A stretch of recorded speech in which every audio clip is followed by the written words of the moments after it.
Hello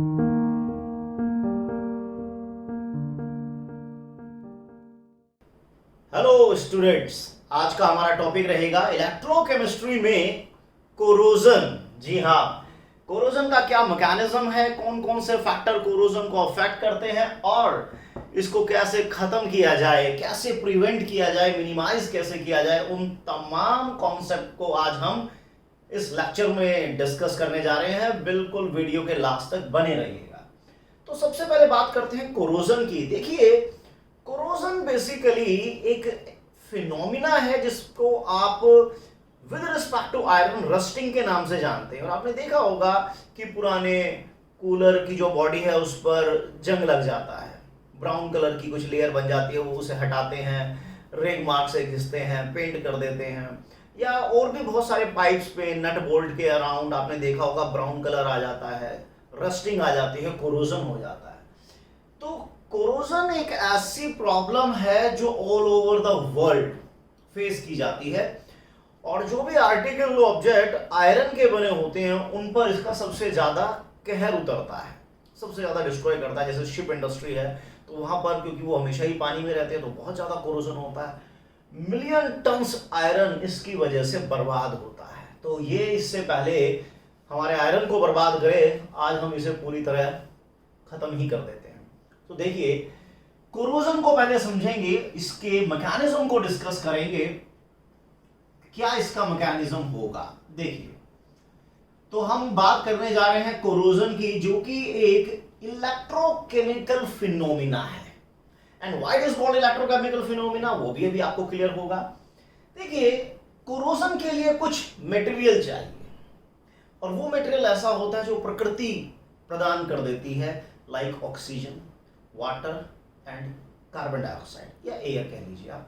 ये दो तीन कंपोनेंट ऐसे हैं, जब ये आयरन के ऊपर आ जाते हैं तो आयरन पर कोरोजन स्टार्ट हो जाता है। कुछ आप इस तरह से समझिए इसको कि सपोज कीजिए ये एक आयरन की सरफेस हमने ले ली, राइट, ये आयरन की सरफेस है और ये वाटर की कोई ड्रॉप इस पर आ चुकी है, ठीक है।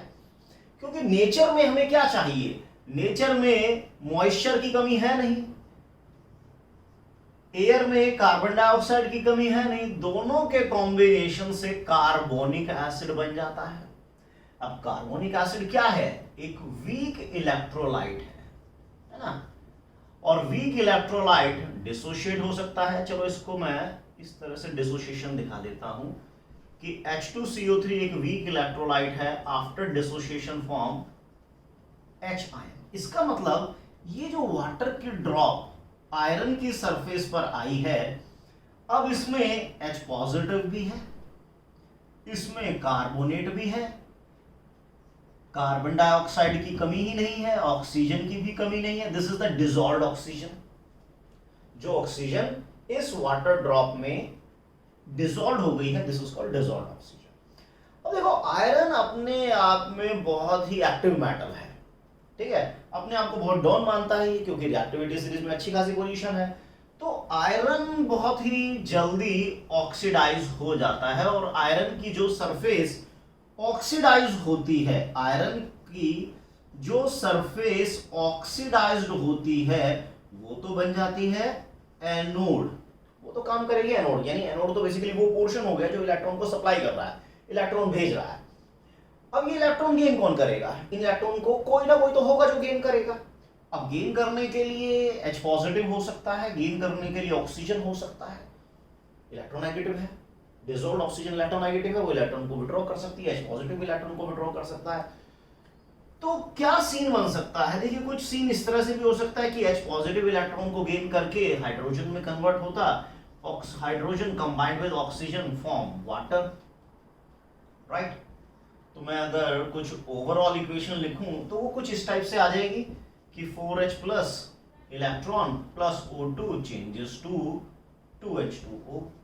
इस टाइप से इक्वेशन बनती दिख रही है, जिसमें आयरन तो चलो और एनोड की तरह बिहेव कर रहा है, ऑक्सीडाइज हो गया, नो प्रॉब्लम। लेकिन जो इलेक्ट्रॉन उसने लूज किए, उन इलेक्ट्रॉन्स को गेन करने का काम कहीं ना कहीं हाइड्रोजन आयन और ऑक्सीजन आयन कर रहे हैं, और बेचारे करके कर भी क्या रहे हैं, वाटर की फॉर्मेशन कर रहे हैं। यानी अल्टीमेटली मैं ये कह सकता हूं कि यहां पर ऑक्सीजन का रिडक्शन हुआ है। हाइड्रोजन तो H+ से H+ की फॉर्म में ही गया अल्टीमेटली, लेकिन ऑक्सीजन रिड्यूस हो रहा है और वाटर की फॉर्मेशन कर रहा है। वाटर भी अपना H दे सकता है क्योंकि वाटर का भी एक सेल्फ आयनाइजेशन होता है। तो आयंस की तो यहाँ कमी नहीं है, H+ होंगे, OH- भी होंगे। OH- कहां से आएगा? वाटर के सेल्फ आयनाइजेशन से आ सकता है। कार्बोनेट आयन भी आगे हैं, डिसॉल्व्ड CO2 भी है, डिसॉल्व्ड ऑक्सीजन भी है, मतलब बहुत कुछ है मटेरियल यहाँ पर। तो ये हमारी एक ओवरऑल कैथोडिक इक्वेशन बन गई है। ओवरऑल कैथोडिक टाइप की इक्वेशन हमारी बन गई। आयरन एनोड बन गया, इलेक्ट्रॉन हमने आयरन से एनोडिक सरफेस से इस मॉइस्चराइज जो पोर्शन है उसमें जा चुका है, जिसमें ऑक्सीजन और हाइड्रोजन उस इलेक्ट्रॉन को लेके वाटर में कन्वर्ट कर रहे हैं। तो मैं अगर इसको ओवरऑल कंपाइल करूं ओवरऑल इक्वेशन को, तो मुझे एनोडिक इक्वेशन को 2 से मल्टीप्लाई करना पड़ेगा so that net electron cancel out. तो ओवरऑल इक्वेशन कुछ इस टाइप से होगी, 2Fe + 4H positive plus 4 electron cancel हो गए, O2 changes to Fe2 + 2H2। यानी बेचारा जो आयरन है वो ऑक्सीडाइज हो गया है फेरस में। लेकिन अभी ऐसा नहीं है कि ये जो प्रोसेस है, मैकेनिज्म जो है कोरोजन का, ये पूरा हो गया, नहीं।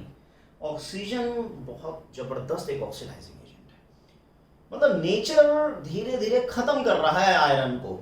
ये जो कहानी है जिसमें नेचर धीरे धीरे आयरन को खत्म कर रहा है, इसे ही कोरोजन कहा जाता है।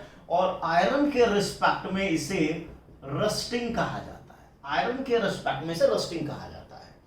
कोरोजन तो एक वाइड टर्म हो गई, रस्टिंग एक बहुत ही नैरो टर्म हो गई which is defined only for iron. चलिए, लेकिन जो ऑक्सीजन है अभी वो बहुत जबरदस्त एक ऑक्सीडाइजिंग एजेंट है। वो क्या कर सकता है? वो बहुत कुछ कर सकता है।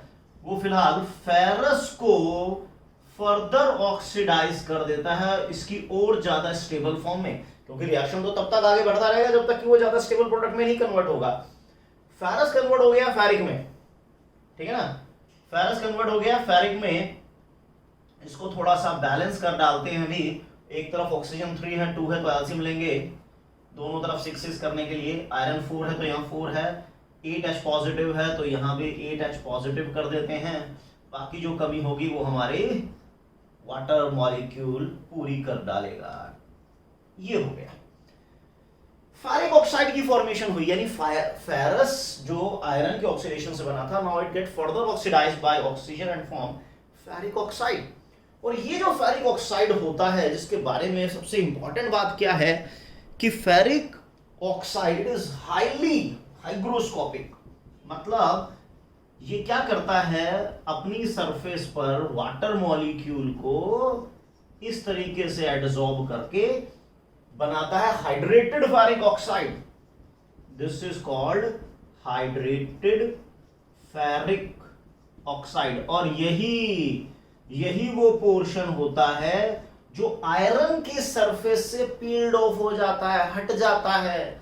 आपने देखा होगा किसी आयरन आर्टिकल के ऊपर कोरोजन हुआ, ब्राउन कलर की लेयर बन जाती है, पपड़ी बन जाती है, which is not permanent, detach हो जाती है। डिटैच होने के बाद आयरन फिर से नई सरफेस के साथ आएगा, फिर से ये रामायण दोबारा हो जाएगी, क्योंकि जब नई सरफेस है उस पर फिर से कोरोजन होगा। जो नेचर है, नेचर में 3 है हमारा बरैंथनी कौन, कार्बन डाइऑक्साइड, वाटर और oxygen. Carbon dioxide, water and oxygen, ये तीनों मिलके इलेक्ट्रोलाइट का काम करते हैं। H2CO3 प्रोड्यूस करते हैं, H आयन आता है, H आयन डायरेक्ट इलेक्ट्रॉन ले सकता है या ऑक्सीजन के थ्रू भी वो वाटर में कन्वर्ट हो सकते हैं। तो मेनली यहाँ पर आयरन का ऑक्सीडेशन हुआ और ऑक्सीजन का रिडक्शन हुआ, और एक ओवरऑल इलेक्ट्रोकेमिकल सेल हमारे सामने नजर आ रहा है। देखिए, छोटा मोटा करंट भी होगा, वरना इस जरूरी है क्या इस पोर्शन को या इस टॉपिक को हम इलेक्ट्रोकेमिस्ट्री में ही क्यों पढ़ रहे हैं? Because corrosion is an electrochemical phenomena, because an electrochemical cell has been established between the iron, because iron तो एनोड बन गया और ऑक्सीजन यहाँ पर एक कैथोड बन गया, तो एक इलेक्ट्रोकेमिकल सेल डेवलप हो चुका है। और इलेक्ट्रोकेमिकल सेल होगा तो एक छोटी मोटी ईएमएफ भी होगी, एक छोटा मोटा करंट भी होगा। डेफिनेटली करंट तो है ना, क्योंकि एक पोर्शन इलेक्ट्रॉन दे रहा है, दूसरा पोर्शन इलेक्ट्रॉन ले रहा है, एक एनोड है एक कैथोड है, तो 2 हाफ सेल बन गए, एक इलेक्ट्रोकेमिकल सेल बन गया। तो corrosion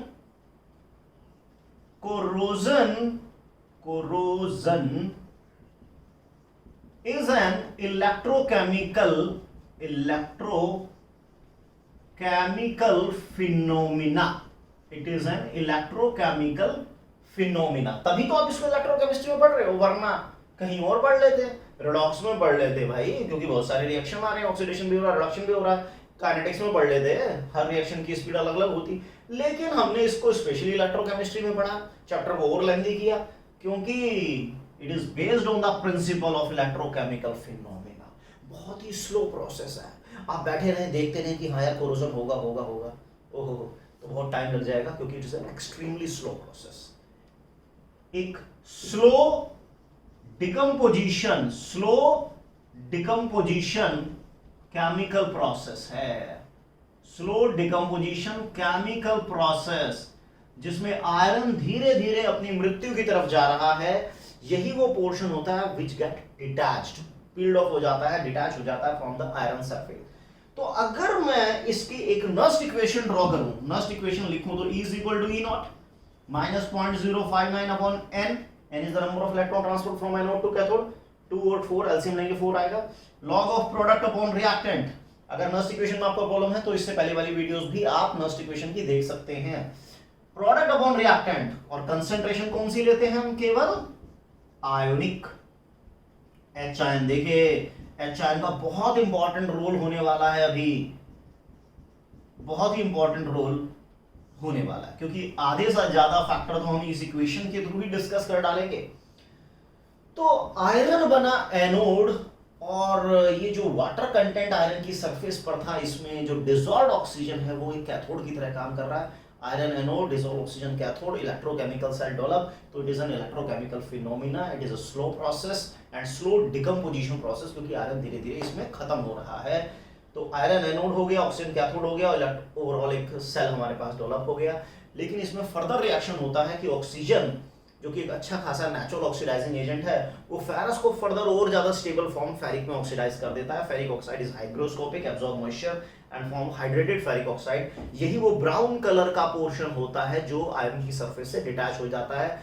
after this detachment iron की नई सरफेस एक्सपोज हो जाती है, फिर से उस पर कोरोजन होता है, फिर ये बन जाती है, फिर डिटैच हो जाती है। तो ये प्रोसेस मल्टीपल टाइम चलता रहता है, और आयरन की जो थिकनेस है वो धीरे धीरे धीरे धीरे स्लो स्लो सने सने बहुत ही कम होती जाती है, वीक होती जाती है, और आयरन धीरे धीरे खत्म हो जाता है।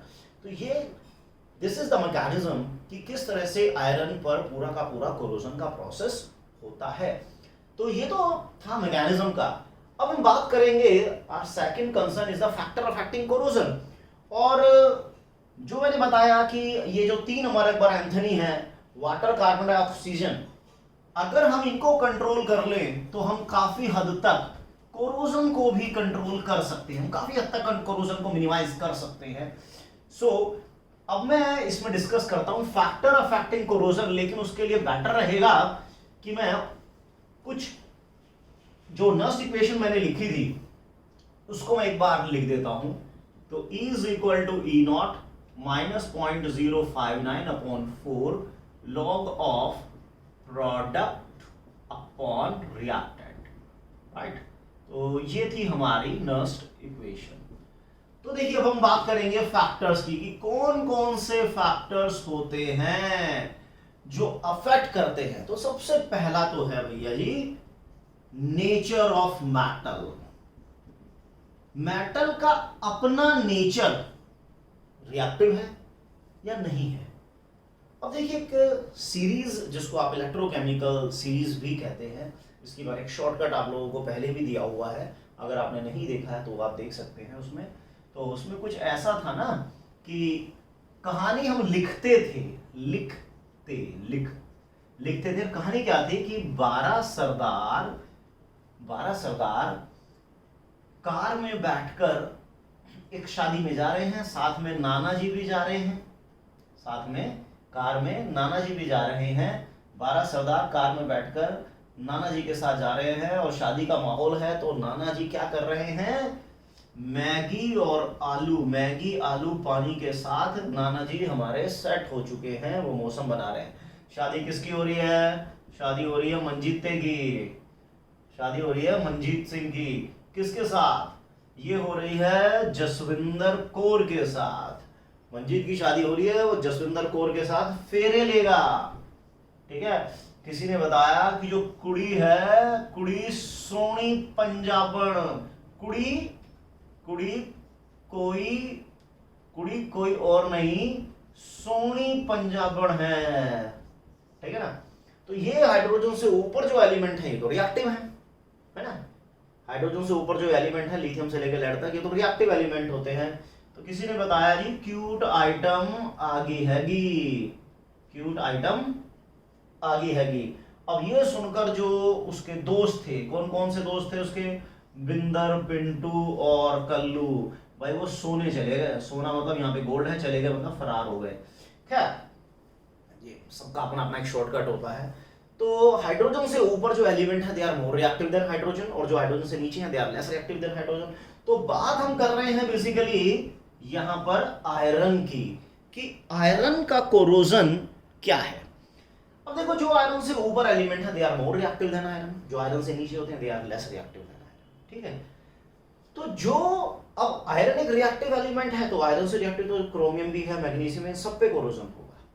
लेकिन ये जो एलिमेंट है इन पे कोरोजन नहीं होता। तभी तो आप देखें ना गोल्ड पे कोरोजन कहाँ होता है, लेस रिएक्टिव है। गोल्ड, सिल्वर, कॉपर, कॉपर की जो पुरानी ये 5-5 हजार साल पुरानी जो हड़प्पा के टाइम पे जो मूर्तियां मिली हैं वो आज भी ठीक ठाक रहती हैं, कोरोजन नहीं होता। घरों में जो आप देखते हैं कॉपर के या तांबे के जो बर्तन होते हैं वो भी लंबे समय तक बड़े सेफ रहते हैं। हाँ थोड़े बहुत काले हो जाते हैं लेकिन सेफ रहते हैं। आयरन की तरह ऐसा नहीं है कि जो कूलर हम 30 साल पहले लाए थे वो आज भी चल रहा है, नहीं, वो तो खत्म, डेड। क्योंकि रिएक्टिव एलिमेंट है, कोरोजन बहुत फास्ट है। तो कहीं ना कहीं नेचर ऑफ मेटल आ जाता है, जो जितना ज्यादा रिएक्टिव होता है उस पर कोरोजन का रेट फास्ट होता है।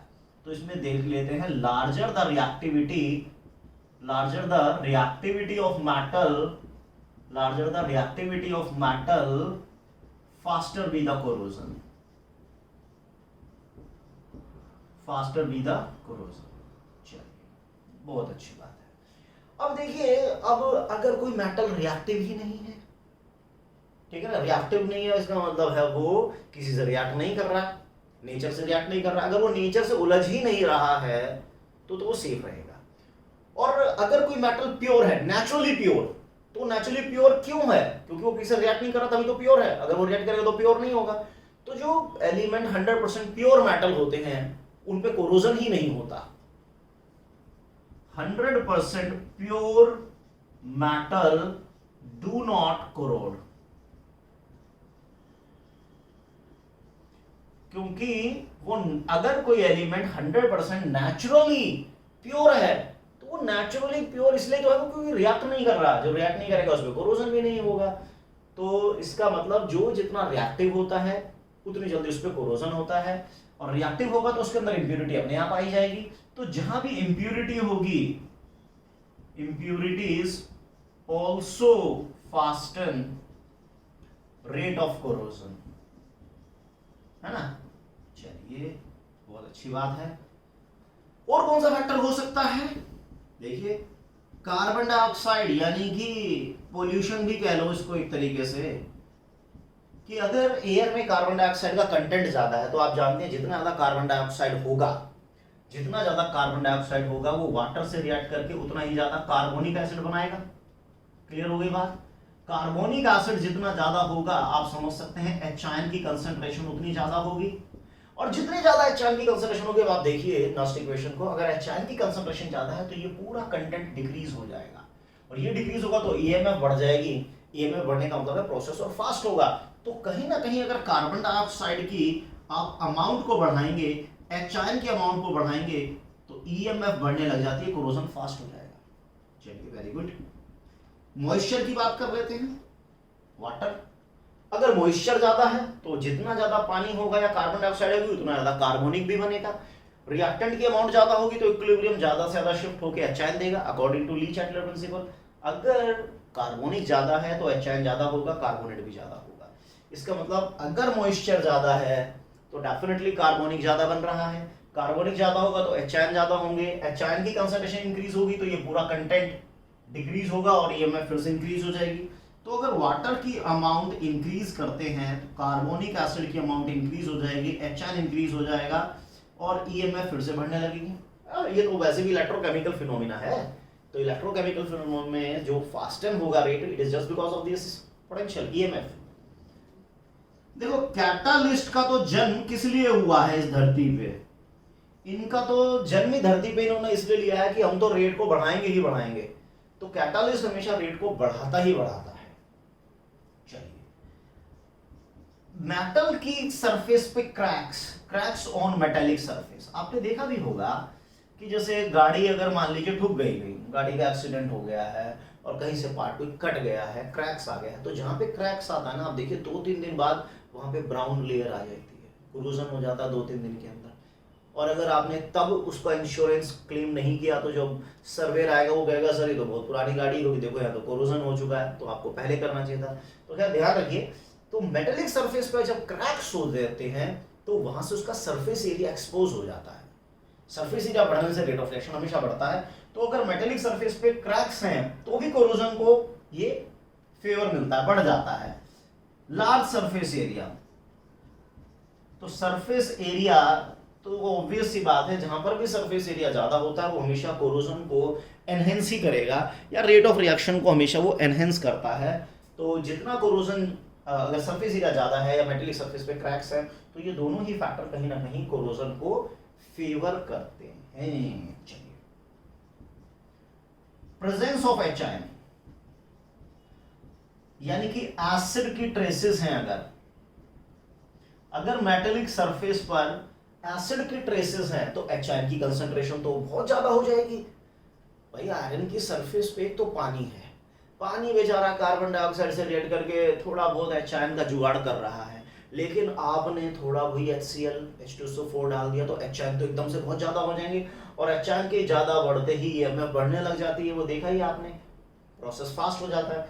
तो अगर आयरन की सरफेस पर एच आयन की ट्रेसेस हैं तो वो डेफिनेटली बूम कर देता है कोरोजन को, बहुत फास्ट हो जाता है कोरोजन। और भी कुछ हो सकते हैं, और भी क्या क्या हो सकते हैं, देखिए कि और क्या हो सकता है। नंबर 8 कैटालिस्ट हो चुका है। हाँ, सलाइन वाटर, देखिए एक तो है नॉर्मल प्योर वाटर जो कोरोजन को चलो धकेल रहा बेचारा, और एक है सलाइन वाटर। तो कहां कंडक्टेंस ज्यादा होगी, प्योर वाटर में कंडक्टेंस ज्यादा होगी या सलाइन वाटर में कंडक्टेंस ज्यादा होगी? कहां पर आयरन ने तो इलेक्ट्रॉन दे देने हैं, लेकिन वो इलेक्ट्रॉन को आगे कौन पहुंचाएगा फास्ट, एक नॉर्मल वाटर में या सलाइन वाटर में? तो सलाइन वाटर में कंडक्टेंस ज्यादा होगी क्योंकि वहां आयंस होंगे, और जहां कंडक्टेंस ज्यादा होती है वहां डेफिनेटली ईएमएफ ज्यादा होती है, यानी प्रोसेस फास्ट होगा। तो rate of corrosion is fast in saline water because of large conductance, क्योंकि पानी के मुकाबले में सलाइन वाटर की कंडक्टेंस थोड़ी ज्यादा होगी तो फास्ट होगा, राइट। और भी कुछ हो सकता है, nature of metal, CO2, water, catalyst, cracks on metallic surface, large surface area, H ion presence, saline water, और तो कोई लग नहीं रहा, होगा तो देखा जाएगा। चलिए, हो भी सकता है कोई छूट जाए। So these are the factors which affect corrosion, जो आयरन को अफेक्ट करते हैं, आयरन को धीरे धीरे धीरे धीरे बेचारे खत्म कर देते हैं। तो these are the few factors जो कोरोजन को फेवर करते हैं या उसको बढ़ाते हैं, उसको बढ़ावा देते हैं। अब हम बात करेंगे कि इस समस्या का आखिर सॉल्यूशन क्या है, कैसे कोरोजन को मिनिमाइज किया जाए। तो इसके लिए बहुत सारे फैक्टर्स हैं, कुछ तरकीबें हैं हमारे पास जिससे हम कोरोजन को मिनिमाइज जरूर कर देंगे। कैसे करेंगे तो देख लेते हैं। प्रिवेंशन ऑफ कोरोजन, चलिए प्रिवेंशन ऑफ कोरोजन एक एक करके हम बात करेंगे। सबसे पहला होता है बैरियर प्रोटेक्शन। देखो इसके लिए आपको मैकेनिज्म को ध्यान में रखना है कि आखिर आयरन पे कोरोजन क्यों हुआ, क्योंकि आयरन एक अपने आप को एक्टिव मेटल समझता है, डॉन बन रहा था, ऑक्सीडाइज हो रहा था, इलेक्ट्रॉन सप्लाई कर रहा था, वाटर में वो डिसॉल्व्ड ऑक्सीजन उस इलेक्ट्रॉन को लेकर कन्वर्ट हो गई, कहने का मतलब ये हुआ एक इलेक्ट्रोकेमिकल सेल स्टैब्लिश हो गया था बिटवीन आयरन एंड ऑक्सीजन और HIN के बीच में। During corrosion iron acts as anode and dissolved oxygen or HIN gain electron and function as cathode। तो एक इलेक्ट्रोकेमिकल सेल आयरन और ऑक्सीजन के बीच में स्टैब्लिश हो रहा है। आयरन और ऑक्सीजन के बीच में एक इलेक्ट्रोकेमिकल सेल स्टैब्लिश हो रहा है। तो हम क्या कर सकते हैं, देखिए ये अगर आयरन की सरफेस है तो बहुत ही अपने पुराने नुस्खे हैं, घरेलू नुस्खे हैं कि आयरन की सरफेस पे या तो पेंट कर दो, है ना, रिग मार देते हैं हम आयरन की सरफेस पे, उसको एकदम प्लेन चिकना कर देते हैं, फिर उसके ऊपर पेंट कर देते हैं, ओह झकास। तो पेंट करने से क्या होता है ना, अब नेचर आयरन के कांटेक्ट में डायरेक्ट आ नहीं पाएगा, तो आयरन रिमेन सेफ। तो पेंट की एक लेयर हमने बना दी, या ऑयल एक लेयर कर दी, या ग्रीसिंग की एक लेयर कर देते हैं हम, जिससे क्या होता है कि आयरन की सरफेस पर एक इंसुलेटिंग लेयर टाइप में कुछ बन जाता है, जो कि अब तीनों अमर अकबर एंथनी कौन, वाटर, CO2 और ऑक्सीजन, इन तीनों को अब आयरन के कांटेक्ट में नहीं आने दिया जाएगा।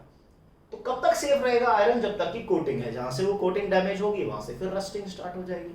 तो इसलिए टेम्परेरी मेथड है। चलिए नंबर 2 हमारा सैक्रिफिशियल प्रोटेक्शन। ओह, नाम में ही मतलब इसका तरीका छुपा है, कुर्बानी देने जा रहा है ये सैक्रिफाइस।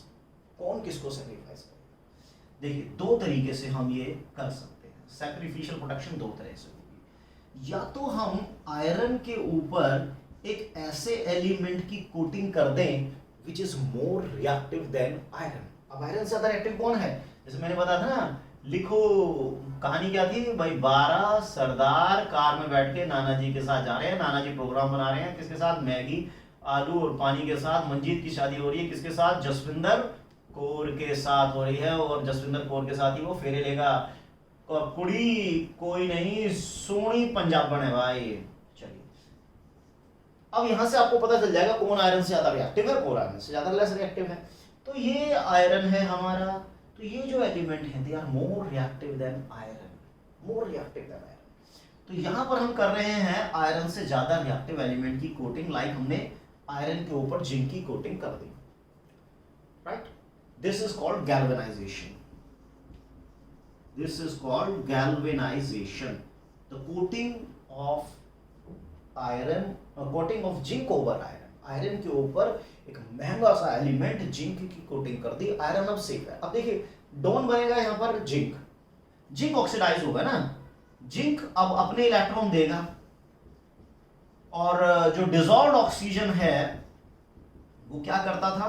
डिसॉल्व्ड ऑक्सीजन इलेक्ट्रॉन को गेन करके वाटर में कन्वर्ट होता था। तो एक इलेक्ट्रोकेमिकल सेल जिंक और ऑक्सीजन के बीच में एस्टैब्लिश हो गया, आयरन का कोई लेना देना नहीं है, तो आयरन सेफ रहेगा। क्लियर होगी बात? तो गैल्वेनाइजेशन एक बहुत टिकाऊ तरीका है, बट थोड़ा महंगा तरीका पड़ जाता है क्योंकि जिंक थोड़ा कॉस्टली हो जाता है। तो आयरन के ऊपर अगर हम जिंक की कोटिंग कर दें तो वो सेफ है, right. This is called galvanisation, क्योंकि जो भी एलिमेंट है वो अपने आप को आयरन के कंपैरेटिवली पहले ऑक्सीडाइज कर रहा है। तो किस एलिमेंट की कोटिंग करेंगे? जिसका ऑक्सीडेशन पोटेंशियल आयरन से ज्यादा होगा, जो आयरन से ऊपर है, जिसका ऑक्सीडेशन पोटेंशियल ज्यादा हो, या जिसका रिडक्शन पोटेंशियल आयरन से कम हो। जिसका ऑक्सीडेशन पोटेंशियल ज्यादा हो या रिडक्शन पोटेंशियल कम हो, उसकी कोटिंग करेंगे, ठीक है। So the process of coating of zinc over iron is called galvanization. This is called galvanization. तो यहां पर किस एलिमेंट की कोटिंग करें? हाई ऑक्सीडेशन पोटेंशियल हो जिसका, या लो रिडक्शन पोटेंशियल देन आयरन, तब से है। अगर ये कोटिंग कहीं से टूट भी गई, चलो जी मान लेते हैं कहीं से टूट भी गई, तो भी आयरन सेफ है, क्योंकि देखो आयरन पे कोरोजन तब होगा जब आयरन एनोड बनेगा, जब आयरन इलेक्ट्रॉन देगा। लेकिन अभी भी जिंक रिएक्टिव है, जिंक एनोड बनने लग जाता है और ये सब कैथोड। तो जब अगर ये कोटिंग थोड़ी बहुत टूट भी जाती है तो भी आयरन मोर और लेस सेफ ही रहता है, हाँ, बड़े पोर्शन से ना टूटे। दूसरा तरीका है आयरन के ऊपर ऐसे एलिमेंट की कोटिंग करना which is less reactive than iron. कुड़ी कोई नहीं सोनी पंजाबन है, इनमें से कोई भी ले सकते हैं। जनरली टिन को बहुत याद करते हैं हम इस प्रोसेस के लिए। This is called tinning, tin tin tinning. The process of coating of tin over iron is called tinning. सस्ता है, लेकिन सस्ता रोए बार बार, महंगा रोए एक बार, ऐसी कहानी, ऐसी कहावत आपने बहुत सुनी होगी। देखिए टिन की कोटिंग आपने कर दी, चलो जी अच्छी बात है। तो अब क्या होगा, टिन ऑक्सीडाइज हो जाएगा, है ना, टिन एनोड बन जाएगा और ऑक्सीजन कैथोड बन जाएगा। एक इलेक्ट्रोकेमिकल सेल टिन और ऑक्सीजन के बीच में एस्टैब्लिश हो जाएगा। हाइड्रोजन कहेगा भाई मेरा कोई लेना देना नहीं, मैं बच गया। कब तक बेटा, कब तक बचेगा, जहां से ये कोटिंग डैमेज होगी। अब आयरन टिन से ज्यादा रिएक्टिव होता है तो आयरन अब इस पोर्शन से क्या करना शुरू कर देगा, एनोड की तरह बिहेव करना शुरू कर देगा और कोरोजन स्टार्ट हो जाएगा, बस खत्म कहानी। यहां पर इसकी एडवांटेज थी कि आयरन का अगर कहीं से कोटिंग डैमेज भी हो जाती है तो भी आयरन को संभाल लेता है। लेकिन यहां पे इस मामले में ये एक इसकी डीमेरिट है कि अगर आप ऐसे एलिमेंट की कोटिंग करते हैं जिसका रिडक्शन पोटेंशियल आयरन से ज्यादा है या जो आयरन से लेस रिएक्टिव है, तो वो एक जहां से भी वो कोटिंग डैमेज होगी वहीं से आयरन पर रस्टिंग स्टार्ट हो जाती है, जो कि गैल्वेनाइजेशन में नहीं होगा। टिनिंग की ये डीमेरिट है, ठीक है। चलिए ओके, रिपोर्ट है तो इसलिए ज्यादा नंबर हम देंगे किसको, गैल्वेनाइजेशन को देंगे as compare to tinning, but दोनों तरीके से हम कर सकते हैं। तो दिस इज सैक्रिफिशियल प्रोटेक्शन, क्योंकि आयरन को बचाने के लिए इनमें से कोई भी एक एलिमेंट है, ऊपर भी या नीचे भी, जो अपने आप को सैक्रिफाइस कर रहा है, जो अपने आप को सैक्रिफाइस कर देगा, दैट इज सैक्रिफिशियल प्रोटेक्शन। चलो इस पे मैं एक छोटा सा एक चुन्नू मुन्नू सा क्वेश्चन देता हूं आप लोगों को, बताइएगा कि which element is suitable, which element या which element is suitable, which element is suitable for galvanization, यानी आयरन के ऊपर ऐसे एलिमेंट की कोटिंग करनी है which is more reactive than iron। तो देखिए आयरन का स्टैंडर्ड रिडक्शन पोटेंशियल ले लेते हैं माइनस इतने वोल्ट। अब हमारे पास तीन चॉइस है, A2 A minus 0.34 volt, B2B ये है माइनस 0.15 वोल्ट, C2C ये है माइनस 1.5 वोल्ट। तो आपको बताना है हम किस एलिमेंट को गैल्वेनाइजेशन में यूज करें, बताइए। तो गैल्वेनाइजेशन में क्या है, that should be more reactive than iron. Active का मतलब है that element can lose electron much earlier than iron, which can lose its electron earlier than iron, यानी having high oxidation potential या low reduction potential। तो यहां पर देखो इनका तो हाई है रिडक्शन पोटेंशियल, लेस नेगेटिव हो गया, लेकिन इसका रिडक्शन पोटेंशियल तो ज्यादा नेगेटिव है, यानी इसका ऑक्सीडेशन पोटेंशियल बहुत ज्यादा हो जाएगा, और जिसका ऑक्सीडेशन पोटेंशियल ज्यादा होता है that is suitable for galvanisation. इसका ऑक्सीडेशन पोटेंशियल आयरन से ज्यादा है, सी का ऑक्सीडेशन पोटेंशियल आयरन से ज्यादा है, तो सी ही हम यहां पर यूज करेंगे फॉर गैल्वेनाइजेशन, राइट। चलिए तो ये तो एक दूसरा तरीका हुआ। पहला हमने देखा बैरियर प्रोटेक्शन, राइट, दूसरा हमने देखा सैक्रिफिशियल प्रोटेक्शन, तीसरा हमने देखा, नहीं तीसरा तो अभी देखा ही नहीं है, तो तीसरे की अब हम बात करते हैं, that is called cathodic protection. Cathodic protection, cathodic protection क्या होता है, देखो क्या होता है कि जो पानी की जब सप्लाई की जाती है अंडरग्राउंड पाइप्स में, अब ये तो है नहीं कि जो पाइप हमने ले लिए छोटे मोटे पाइप तो है नहीं जो घरों में हम फिटिंग लगाते हैं, है ना, ये तो बड़े बड़े पाइप होते हैं जिनका डायामीटर भी 2-2 फीट का होता है, बड़े लंबे चौड़े पाइप, और कई कई किलोमीटर लंबी ये पाइपलाइंस होती हैं जिनकी लाइफ तो कुछ होती है, लेकिन अगर उनको सेफ ना रखें तो उनकी लाइफ और कम हो जाएगी। तो उन पाइपलाइंस को, जो अंडरग्राउंड भी हो सकती है, ओपन भी हो सकती हैं, उनको सेव करना पड़ता है, क्योंकि मॉइस्चर तो देखो जमीन में आ ही जाएगा, पोरस होती है, ऑक्सीजन भी वाटर में डिसॉल्व होती है, तो पूरा का पूरा सामान मौजूद है रस्टिंग का, तो आयरन बच नहीं सकता। लेकिन अब इतना बड़ा जब कैपिटल इन्वेस्ट किया जा रहा है तो उसमें कुछ समझदारी से काम लेना पड़ता है। क्या करना पड़ता है कि आयरन का नेचर क्या है कि वो एनोड बन के मारा जाता है, तो उसको एनोड ही मत बनने दो, आयरन को एनोड ही मत बनने दो। और वो कब हो सकता है, जब हम आयरन के साथ एक ऐसा एलिमेंट कपल्ड कर दें जो आयरन से ज्यादा रिएक्टिव हो, ताकि वो आयरन से पहले इलेक्ट्रॉन लूज कर दे, वो एलिमेंट आयरन बन जाए, वो एलिमेंट सॉरी एनोड बन जाए, तब आयरन कैथोड बन जाए। तो जो बड़े बड़े पाइपलाइंस होते हैं वहां पर इस मेथड को एम्प्लॉय किया जाता है कि ये आयरन की जो पाइपलाइन होती है, अगर ये एनोड बन गई तो इस पे कोरोजन होगा, कोई नहीं रोक सकता, कोई नहीं रोक सकता। लेकिन हम जब क्या करते हैं कि इसके ऊपर अगर हम एक ऐसे एलिमेंट की वायरिंग कर दें जो इससे ज्यादा रिएक्टिव हो, लाइक मैग्नीशियम, मैग्नीशियम सबसे ज्यादा पॉपुलर है, यूएसए में इस टेक्निक को बहुत यूज किया जाता है, बड़ी बड़ी कंपनियां होती हैं जो टेंडर उठाती हैं, इस पाइपलाइन को बिछाने का काम करती हैं, लेकिन वो साथ साथ में मैग्नीशियम की वायरिंग भी करती जाती है, मैग्नीशियम से इसको टाइप किया जाता है। क्यों? क्योंकि मैग्नीशियम देखिए ना कितना ज्यादा रिएक्टिव है, कहा गया मैग्नीशियम, मैग्नीशियम आयरन से बहुत ज्यादा रिएक्टिव है। रिएक्टिव होने की वजह से क्या होगा कि मैग्नीशियम इलेक्ट्रॉन सप्लाई करने लग जाता है, मैग्नीशियम इलेक्ट्रॉन अब लेने लग जाता है, ठीक है ना। यानी कि पहले क्या होता था, नॉर्मली अगर हम ये अटैच नहीं करते तो आयरन इलेक्ट्रॉन देता था। सपोज करो ये एनोड पोर्शन है, सपोज कीजिएगा, तो यहां पर अगर आयरन ऑक्सीडाइज होता था तो वो क्या करता था, फेरस आयन देता था, इलेक्ट्रॉन देता था, तो इलेक्ट्रॉन एनोड से कैथोड रीजन की तरफ जाया करते थे। क्लियर हो गई बात?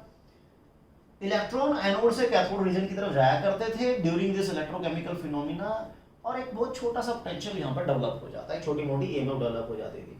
तो आयरन एनोड बना, इसलिए उस पर कोरोजन हो गया। तो हमने क्या किया, इसको अटैच कर दिया मैग्नीशियम के साथ, magnesium is more reactive than iron, तो आयरन तो ऑक्सीडाइज नहीं हो रहा, तो इस बार तो बल्कि आयरन को इलेक्ट्रॉन मिल रहे हैं। तो यहाँ पर अब हम क्या करते हैं, मोर रिएक्टिव एलिमेंट जैसे मैग्नीशियम हो, एल्यूमिनियम, इन्हें हम एनोड बना देते हैं, और आयरन यहाँ पर कहीं ना कहीं एक कैथोड का काम करता है, आयरन यहाँ पर कहीं ना कहीं कैथोड का काम करता है, और हम आयरन को प्रिवेंट कर रहे हैं कोरोजन से, कैथोड को हम प्रिवेंट कर रहे हैं कोरोजन से, तो इसलिए इसको कैथोडिक प्रोटेक्शन कहा जाता है। याद रखिए, सीधी सी बात है, आयरन पर रस्टिंग तब होती है जब वो एनोड बनता है, तो उसको एनोड ना बनने के लिए हमने उसके साथ एक ऐसा एलिमेंट अटैच कर दिया जो उससे ज्यादा रिएक्टिव था। लेकिन ऐसा थोड़ी है कि ये पूरी पाइपलाइन सेव हो जाएगी।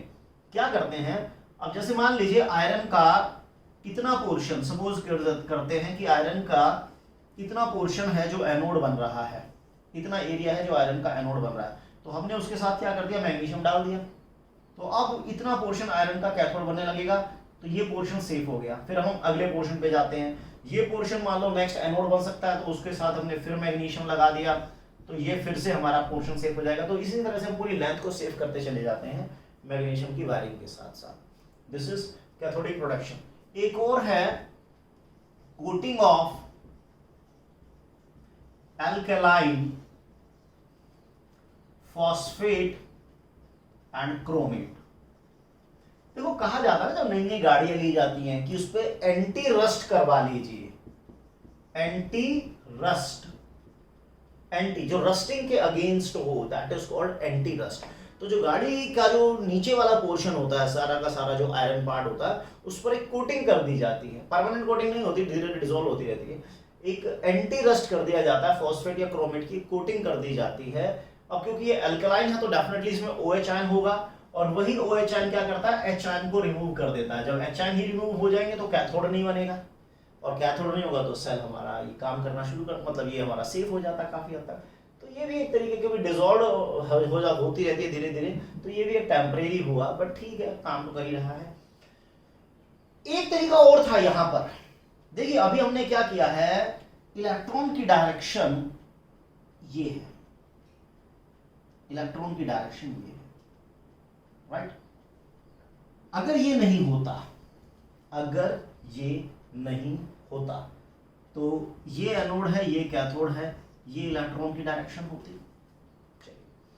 तो अगर हम एक ऐसा पोटेंशियल, अगर हम एक एक्सटर्नल पोटेंशियल अप्लाई कर दें, अगर हम एक एक्सटर्नल पोटेंशियल अप्लाई कर दें जिसका पोटेंशियल इसके पोटेंशियल के अगर बराबर हुआ, अगर इसका पोटेंशियल जो यहां पर नेचुरली पोटेंशियल डेवलप होता है अगर उसके बराबर हुआ तो नेट ईएमएफ जीरो हो जाएगी, करंट होगा नहीं। और इससे अगर ज्यादा हुआ, अगर इससे ज्यादा हुआ, करंट को इंप्रेस्ड कर, मतलब डाउन कर दिया, डिप्रेस कर दिया है, तो अगर हम एक्सटर्नल पोटेंशियल इस नेचुरल पोटेंशियल जो यहां पे डेवलप होता है उससे ज्यादा अप्लाई कर दें तो ये वाली कहानी तो हो जाएगी, इलेक्ट्रॉन की डायरेक्शन रिवर्स कर देंगे। इलेक्ट्रॉन की डायरेक्शन रिवर्स हो जाएगी तो चाहे आप ये क्या थोड़ी पोटेंशियल के थ्रू करो या करंट को डाउन करके एक्सटर्नल पोटेंशियल के थ्रू करो, दोनों एक ही तरीके हैं। तो एक्सटर्नल पोटेंशियल अप्लाई करके भी, बट कंडीशन क्या है कि जो एक्सटर्नल पोटेंशियल होगा that should be higher than जो यहाँ पर पोटेंशियल डेवलप होता है उससे ज्यादा, so that the direction of current, direction of electron get reverse, वो एक्सटर्नल से आयरन की तरफ चली जाए। तो इस तरीके से हम उनको सेव कर सकते हैं। देखिए ये तो कुछ मेथड हुए जिससे हम कोरोजन को या तो मिनिमाइज कर देंगे या खत्म कर देंगे। वैसे ही खत्म हो नहीं पाता क्योंकि ज्यादातर ये टेम्परेरी ही होते हैं, लेकिन कुछ एलिमेंट ऐसे भी होते हैं जिनको वरदान मिला हुआ है, जिनको वरदान मिला हुआ है कि बेटा अगर तुम्हारे पास एक बार कोरोजन हो गया तो फिर तुम अमर हो गए, फिर उन पे कोरोजन नहीं होता। क्यों नहीं होता? क्योंकि उनके ऊपर एक लेयर बन जाती है, जैसे एल्यूमिनियम है। एल्यूमिनियम पे जब कोरोजन होता है तो आप देखिए एल्यूमिनियम के जो भी आर्टिकल होंगे वो थोड़े थोड़े काले काले से हो जाते हैं, क्योंकि उन पे एल्यूमिनियम ऑक्साइड की एक थिन फिल्म बन जाती है। एल्यूमिनियम ऑक्साइड की एक थिन फिल्म की फॉर्मेशन उस आर्टिकल के ऊपर हो जाएगी जो कि अब एल्यूमिनियम को नेचर के कांटेक्ट में आने नहीं देगा और एल्यूमिनियम हमारा सेफ रहेगा। तो यानी इस पर जो कोरोजन हुआ तो आयरन में क्या था, जो ऑक्साइड बना था वो तो एक टेम्परेरी लेयर थी जो डिटैच हो जाती थी, लेकिन यहाँ एक परमानेंट थिन लेयर बन गई है, परमानेंट थिन फिल्म बन गई जो डिटैच नहीं होती, जिसकी वजह से एल्यूमिनियम हमारा सेफ हो गया, राइट। इसी तरह जो सिल्वर है, सिल्वर पर भी उसके ऑक्साइड की थिन फिल्म बन जाती है।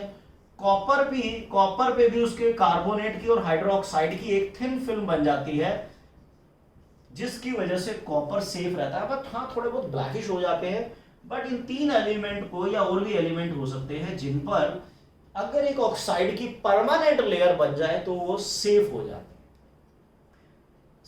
जाते हैं, बस जिसकी वजह से उन पे फर्दर कोरोजन नहीं होता। यानी इनको हम कह सकते हैं वंस कोरोड नेवर कोरोड। एक बार जंग लग गया तो दोबारा नहीं लगेगा, once corrode never corrode,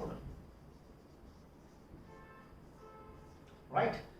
So this is complete information regarding corrosion. What is exactly corrosion stand for? What is rusting? How they are different? What is the mechanism of the corrosion process? What are the factors that affect corrosion? And how can we prevent corrosion? Different method of corrosion we have discussed, like barrier protection, sacrificial protection. Sacrificial protection में दो case थे हमारा, galvanisation और tinning का। Third हमारा cathodic protection and the coating of phosphate, alkaline phosphate chromate और external potential. तो ये हमने पूरा का पूरा अपना लेक्चर कंप्लीट कर लिया है। सो माय डियर फ्रेंड, अगर आपको ये वीडियो पसंद आया है, आपको लगता है कि ये लेक्चर आपके काम का है, इसने आपकी नॉलेज को बढ़ाया है, आपके दिमाग पे लगे हुए जंग को हटाया है, तो वीडियो को प्लीज लाइक कीजिए, अपनी ईगो को थोड़ा साइड में रख के चैनल को सब्सक्राइब भी कीजिए और शेयर भी कीजिए। Thank you very much.